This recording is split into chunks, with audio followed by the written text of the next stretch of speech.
Cara, seguinte, é isso que o Brasil precisa fazer para eliminar o Japão. São 10 horas da manhã, mais ou menos, faltam umas 4 horas pro jogo começar. Eu tô empolgadaço e ao mesmo tempo tô um pouquinho nervoso, porque independente se o Brasil é favorito ou não, sempre dá esse frio na barriga, porque agora é mata-mata. E vamos dar uma analisada aqui no vídeo, cara, do Futimax, rapaziada. Já deixa o like lá, se inscreve no canal e bora lá. Eu tô vendo muita gente assustada com o Japão. E de fato, a seleção asiática Assustado do Japão não, cara.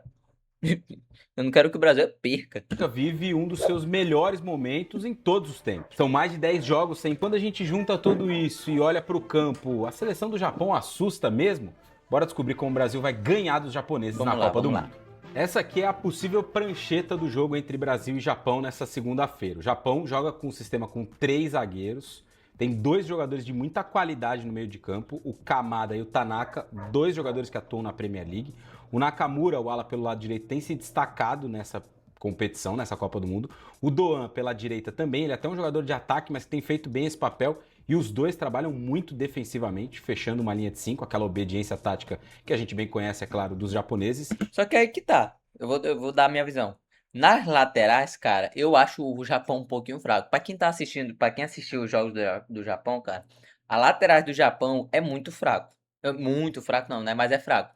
Então, tipo assim, o Ryan, Vini, cara, é um dos melhores momentos pra eles explorarem. E como eu já tinha falado no outro vídeo, cara, foi assim que sai o gol do Brasil no amistoso, aquele amistoso que a gente perdeu.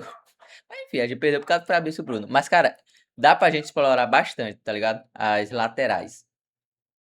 E mais 2 meio-campistas, o Ito e o Maeda, que atuam atrás do Ueda.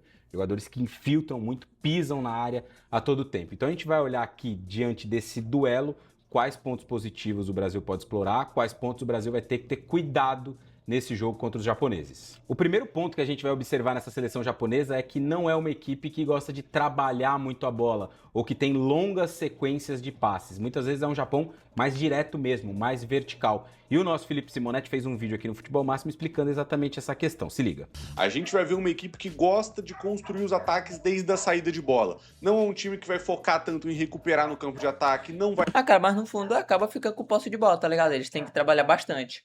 Eu acho, na minha visão, o Japão, ele não tem muito drible. Na minha visão. O Japão, cara, quando você tem que puxar no individual, por exemplo, como um Vini Júnior, tá ligado? Como o próprio Ryan ainda pode fazer. Eles não têm essa qualidade na hora do drible, tá ligado? Na hora de puxar no individual. Eles realmente são muito fortes no coletivo. Na troca de passe pra chegar no gol, no último jogo deles, eles realmente conseguiram fazer o gol dessa forma. Não lembro agora se estava impedido, mas eles conseguiram fazer o gol. Agora, falar que eles não ficam com tanta posse de bola, aí é consequência, cara. Aí depende muito do jogo.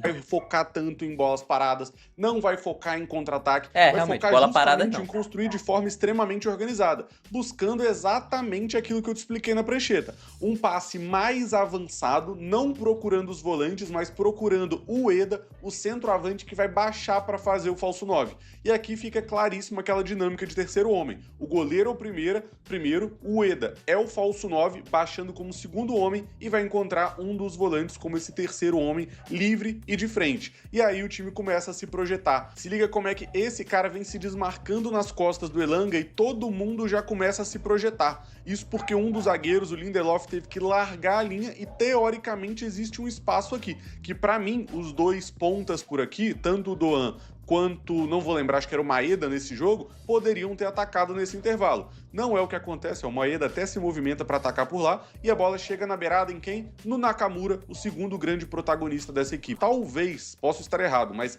talvez esse cara que recebe aqui seja um dos zagueiros que faz um papel de lateral na fase ofensiva. O Japão, a partir disso, pesa a área, o Ueda que saiu vem pesando, olha o lateral pisando pelo outro lado, olha o Doan pisando por aqui, o outro ponta, um dos volantes pesando bastante a área, faz o cruzamento, o Maeda cabeceia, mas sem grande sucesso. Mas isso daqui não foi uma das melhores chances do Japão. O Japão fez mais do que isso na Copa. Agora, uma jogada que termina em gol, gol do Maeda que perdeu aquela oportunidade. Que eu tava falando, a jogada. Um dos pontas baixa para se associar, ele faz o Ueda vai... Esse lance aqui, cara, eu assisti ao vivo, nossa, ele faz um passe muito lindo, de verdade, no meio de campo. fazer o Eu não pivô lembro se tá impedido tirando um agora. dos jogadores de defesa, tabelando com esse ponta, e aí quando a defesa começa a se É, ó. mobilizar, olha esse camisa 2 aqui, vai procurar muito um jogo no ponto futuro, principalmente isso, tabela, tira um jogador e vai atacar ali no ponto futuro, onde o passe sai e o Maeda infiltra, agora sim, infiltra muito bem nas costas da defesa e marca aqui contra a Suécia. Contra a Tunísia aqui foi a mesma pegada, mas mais bonito ainda, ó, saída de 3, com os 3 zagueiros bem postados, e eles não vão procurar o passe para os volantes, vão procurar um passe mais adiante, igual eu te expliquei, um passe em um jogador mais distante, quase que surpreendendo a marcação, porque tá todo mundo olhando para os passes mais próximos, o zagueiro procura o passe no jogador mais distante, geralmente quem? O Eda, que tá saindo de posição e atraindo um dos zagueiros. Faz esse papel de falso 9, todos os zagueiros da Tunísia se sentem mobilizados para não deixar o Eda atuar nesse entrelinhas, e é quando justamente de primeira ele solta um passe nas costas da defesa, para quem? Para um dos pontas aqui, o Ito, infiltrar, recebendo o ponto futuro e marcar o terceiro gol contra a Tunísia. 2 jogos, 3 situações bastante parecidas que ajudam a gente a entender como é que esse Japão funciona. Então, diante desse aspecto, né, quando a gente volta aqui para o campinho, a gente vai olhar duas coisas. A primeira delas é que eu tenho certeza que você aí do outro lado está inscrito no canal do Futebol Máximo. Se não tiver, tá marcando bobeira porque tá perdendo inscreve lá, os rapaziada, deixa o alertas like. dos principais conteúdos da Copa do Mundo que a gente está trazendo aqui. E a segunda delas é que o Brasil vai ter que fazer uma escolha muito cirúrgica no momento sem a bola. Vai pressionar alto? Vai tentar encaixotar o passe desses zagueiros? Ou vai esperar numa linha um pouco mais média? Nesse sentido, o trabalho do Vini Júnior do lado para dentro para pressionar o Tomiasso e o trabalho do Ryan também do lado para dentro para pressionar o Ito vai ser muito importante, além do Matheus Cunha no Itakura. O Paquetá pode dar um passinho à frente para bloquear o Kamada e o Bruno Guimarães o passinho à frente para bloquear o Tanaka. Como a gente mostrou, não é um Japão que invariavelmente trabalha com os seus meio-campistas. Ele muitas vezes faz jogadas de bola longa, busca o Nakamura de um lado, busca o Doan do outro e busca principalmente o pivô do Ueda, né? O Ueda saindo da referência, tentando atrair para abrir espaço atrás e os jogadores do meio infiltrarem. Então, na minha visão, é muito importante que tanto o Gabriel Magalhães quanto o Marquinhos preservem esse posicionamento. Se eles saltarem junto com o Ueda aqui a todo momento que o Ueda sair da referência, que ele faz muito isso, vai abrir espaço para o Maeda poder infiltrar no espaço vazio, vai abrir espaço para o Ito poder infiltrar. Então esse é um tema, do ponto de vista da marcação, pressão, que o Brasil vai ter que tomar muito cuidado dentro desse jogo. Se vai decidir dar esse salto, esse passo à frente e pressionar a seleção japonesa, porque isso pode, atrás, ocasionar espaços que o Japão quer explorar bastante. Um outro capítulo dentro dessa questão da marcação é pelos lados do campo, onde o Japão tem muita força. O Doan, que é o ala aqui pela direita, e o Nakamura pela esquerda, eles sim trabalham para fechar uma linha de 5 quando o time não tem a bola, e vai ser importante porque tem o Vinícius de um lado e tem o Ryan do outro, mas eles apoiam, eles sobem muito, né? Eles espetam lá na frente nos momentos em que o time tem a bola. E em muitos momentos, o Ito vem fazer um 2-1 aqui com o Doan, e o Maeda pode fazer também com o Itakura, assim como os meias, né? O Kamada pode infiltrar por aqui nesse espaço, o próprio Tanaka a mesma coisa. Então, o Japão invariavelmente dobra pelos lados do campo, até para ter uma jogada de lateral e encher a área com muita gente. Nesse aspecto, duas coisas serão muito importantes para o Brasil.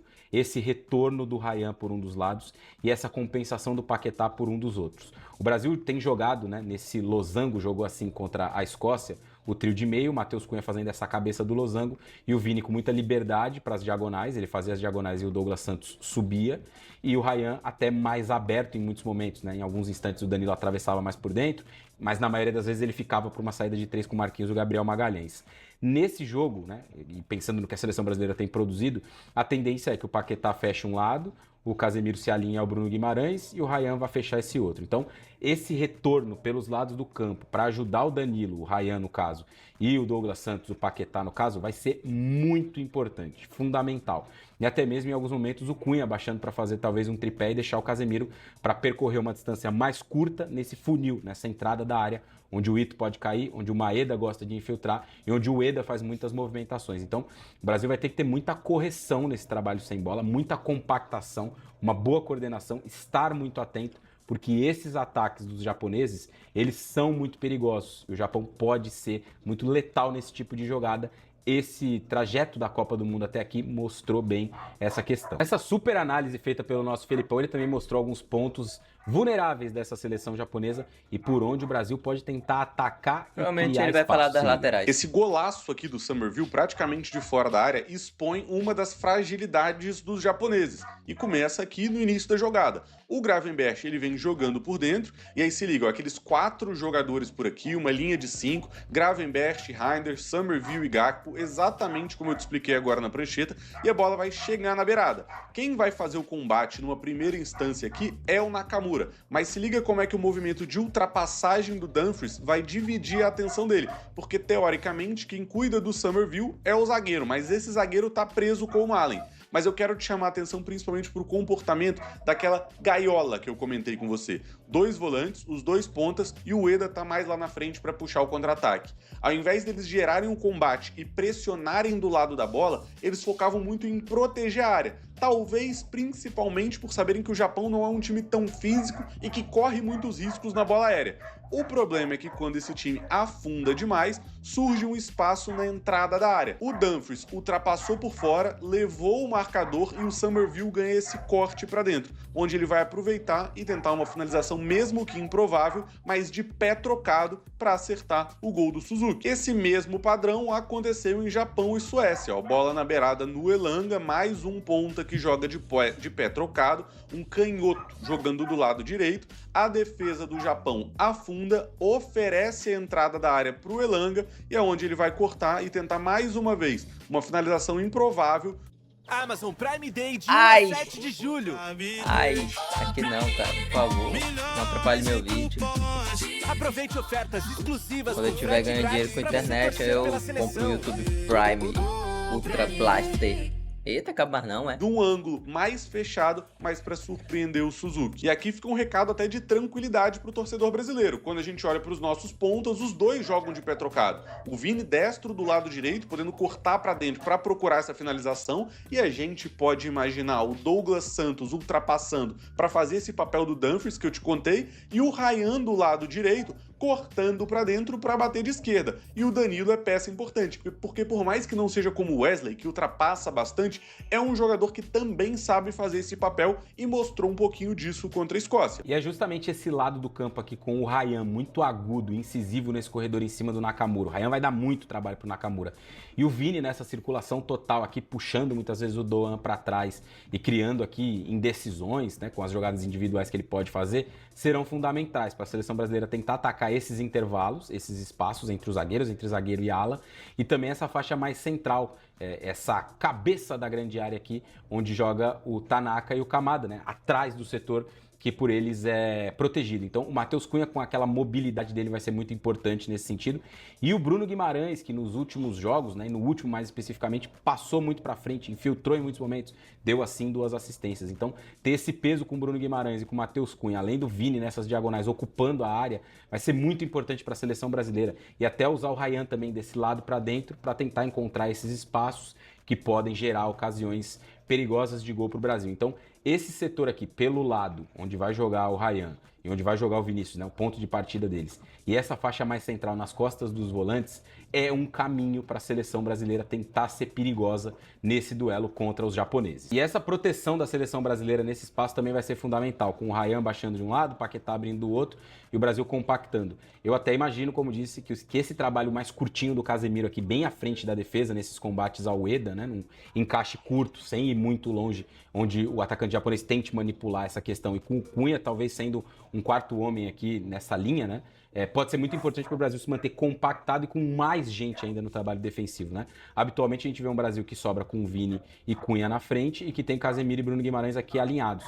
Mas os japoneses têm pelo menos esses 3 jogadores que atacam a área, né? 2 que atacam a área e um que sai bastante, tentando puxar essa marcação dos defensores. Então pode ser que o Japão consiga ter muito espaço nessa faixa central. Por isso, até acho que o Casemiro um passinho para trás e o Cunha talvez regressando, para deixar só o Vini mais adiantado, pode ser também algo bem feito, né, do ponto de vista da seleção brasileira, para minimizar esses espaços, tentar retirar um pouco esse volume e fazer com que a seleção japonesa tenha maiores dificuldades dentro do jogo. E aí, até quando a gente olha para os números do Japão nos jogos anteriores, tem pontos importantes aqui para a gente visualizar também. Ó. No jogo contra os holandeses, A seleção japonesa teve menos a posse, que é uma característica, é um time de um jogo muito direto, mas finalizou bastante, 10 vezes. É um time que finaliza bastante, mas que também sofre muitas finalizações.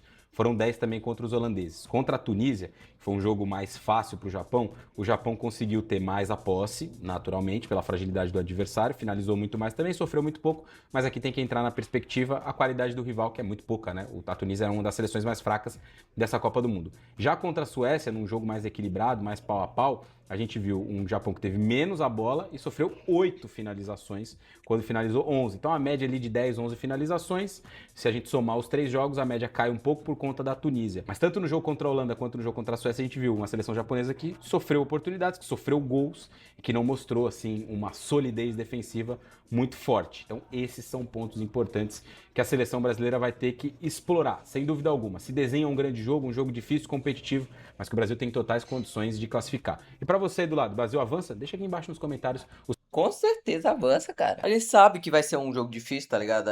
Mas ao mesmo tempo, pode ser um jogo tranquilo. A gente pode meter talvez 2, 3 gols no primeiro tempo e jogar o segundo tempo um pouco mais tranquilo.